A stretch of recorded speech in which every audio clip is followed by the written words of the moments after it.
আসসালামু আলাইকুম। শিখি একাডেমিতে তোমাদের সবাইকে স্বাগতম।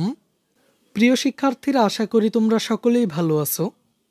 শিক্ষার্থীরা, আজকের এই ক্লাসটি আমরা শুরু করব ষষ্ঠ শ্রেণীর গণিত বইয়ের ষষ্ঠ অধ্যায়টি থেকে। এই অধ্যায়টির শিরোনাম হলো দৈর্ঘ্যমাপী। দৈনন্দিন জীবনের প্রায় প্রতিটি কাজের সাথে আমাদের মাপযোগ করতে হয়।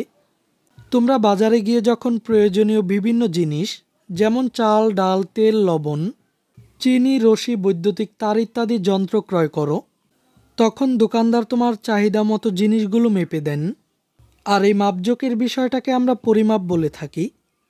তোমরা খেয়াল করলে দেখবে যে দোকানদার সকল ধরনের জিনিসপত্র একভাবে মাপেন না। যেমন চাল ডাল মাপের ক্ষেত্রে যে যন্ত্র ব্যবহার করেন, দড়ি বা বৈদ্যুতিক তার মাপার সময় ওই যন্ত্রটি ব্যবহার করেন না। আর এই সকল আদর্শ পরিমাণের সাথে তুলনা করেই আমরা বিভিন্ন সময় বিভিন্ন রকম জিনিস পরিমাপ করে থাকি। এই আদর্শ পরিমাণটি একক নামে পরিচিত। শিক্ষার্থীরা, পরিমাপ এবং একক সম্পর্কে আরও বিস্তারিত জানার জন্য এই পড়াগুলো তোমরা নিজেরা পড়ে নিবে। আমি এখন তোমাদেরকে এই অধ্যায়টির প্রথম যে কাজটি রয়েছে, এই কাজটি তোমরা কিভাবে সমাধান করবে তা দেখিয়ে দেওয়ার চেষ্টা করব।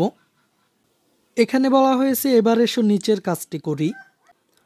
তোমাদের শ্রেণীকক্ষটি নিবিড়ভাবে পর্যবেক্ষণ করো। এবার শ্রেণীকক্ষটি সহ এর দরজা, জানালা, তোমাদের বসার ও বই খাতা রাখার বেঞ্চ, টেবিল, ব্ল্যাক বা হোয়াইট বোর্ড ইত্যাদির নাম ও আনুমানিক মাপ লিখে নিচের ছকটি পূরণ করো। এই কাজটি তুমি তোমার পড়ার ঘরের ক্ষেত্রেও করতে পারো। ফুট, মিটার এবং ইঞ্চি সম্পর্কে ধারণা থাকলে কাজটি তোমাদের জন্য সহজ হবে। প্রয়োজনে তোমার শিক্ষক কিংবা বাবা মা বা বড় ভাই বোনের সাথে বিষয়গুলো আলোচনা করে নাও। তার মানে এখানে আমাদের মূল কাজটি হচ্ছে শ্রেণীকক্ষের বিভিন্ন উপাদানের দৈর্ঘ্য পরিমাপ করা।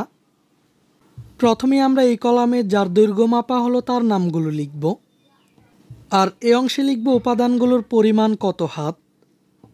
আর এ অংশে আমরা পরিমাপটিকে হাত থেকে ফুটে রূপান্তর করব। এরপর একই উপাদানগুলো কত মিটার করে হবে তা উল্লেখ করব। আর সবশেষে ইঞ্চিতে উল্লেখ করব। আর শিক্ষার্থীরা, অবশ্যই তোমরা মনে রাখবে, এখানে আমরা আনুমানিক মাপ উল্লেখ করব। তো শিক্ষার্থীরা, চলো আমি তোমাদেরকে এই ছকটির একটি নমুনা সমাধান দেখিয়ে দিচ্ছি। শিক্ষার্থীরা, আমি এখানে তোমাদেরকে একটি নমুনা দেখানোর চেষ্টা করেছি। তোমরা এখানে তোমাদের শ্রেণীকক্ষের বিভিন্ন উপাদানের দৈর্ঘ্য পরিমাপ করবে।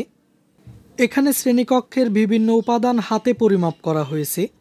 এরপর সেগুলোকে ফুটে উল্লেখ করা হয়েছে। এরপর ফুট থেকে মিটারে রূপান্তর করা হয়েছে এবং মিটার থেকে ইঞ্চিতে রূপান্তর করা হয়েছে। তো এভাবে করেই তোমরা এই ছকটি সমাধান করতে পারো। এই ক্লাসে এই পর্যন্তই। পরের ক্লাসে আমরা এই অধ্যায়টির পরবর্তী কাজগুলো নিয়ে আলোচনা করব। শিক্ষার্থীরা, এই ক্লাসটি তোমাদের কাছে কেমন লেগেছে তা আমাকে কমেন্ট করে জানিয়ে দাও। আর পরবর্তী সকল ক্লাসগুলো নিয়মিত পাওয়ার জন্য চ্যানেলটিকে এখনই সাবস্ক্রাইব করে রাখো।